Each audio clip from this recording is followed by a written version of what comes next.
ce mercredi 21 janvier 2026, lors de la quotidienne de la Star Academy diffusée sur TF1, Ambre a présenté au professeur sa carte blanche. Une fois sa prestation terminée, Marlène Schaff, Sophia Morgavi et Michael Goldman ont donné leurs avis, non sans exprimer une petite déception.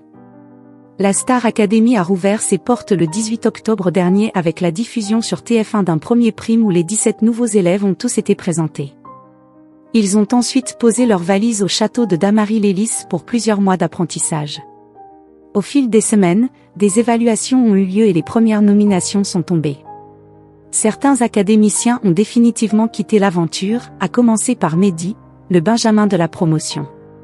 À l'issue du prime spécial tournée, Léo a été éliminé. Il ne participera donc pas au concert dont le premier aura lieu à Reims fin février. La semaine dernière, Sébastien qui n'a pas été sauvé à la majorité par le public. Il n'a pas décroché sa place en demi-finale de la Star Academy, contrairement à Ambre, Sarah, Victor et Léa, tous les 4 qualifiés.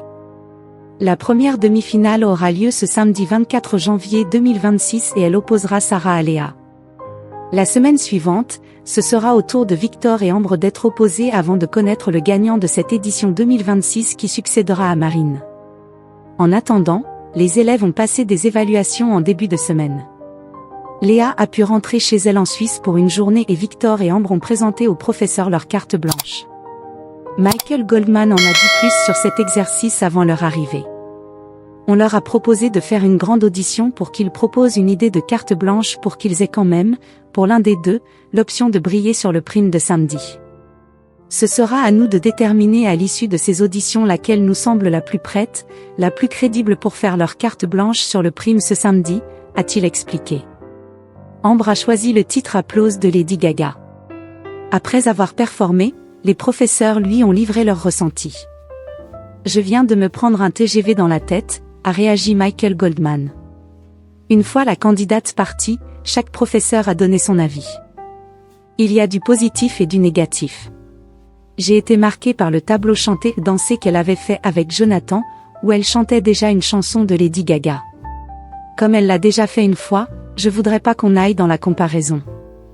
Je suis un tout petit peu contrariée, je trouve que dès qu'elle est dans les couplets un peu graves, j'entends Ambre qui chante le son de Lady Gaga, a confié Marlène Schaff. Un avis que Sophia Morgavi n'a pas partagé, ça ne me dérange pas parce qu'elle a suffisamment de personnalité pour oublier Lady Gaga. Ce qui m'intéresse, c'est de comparer cette évolution. Et le directeur, qu'en a-t-il pensé?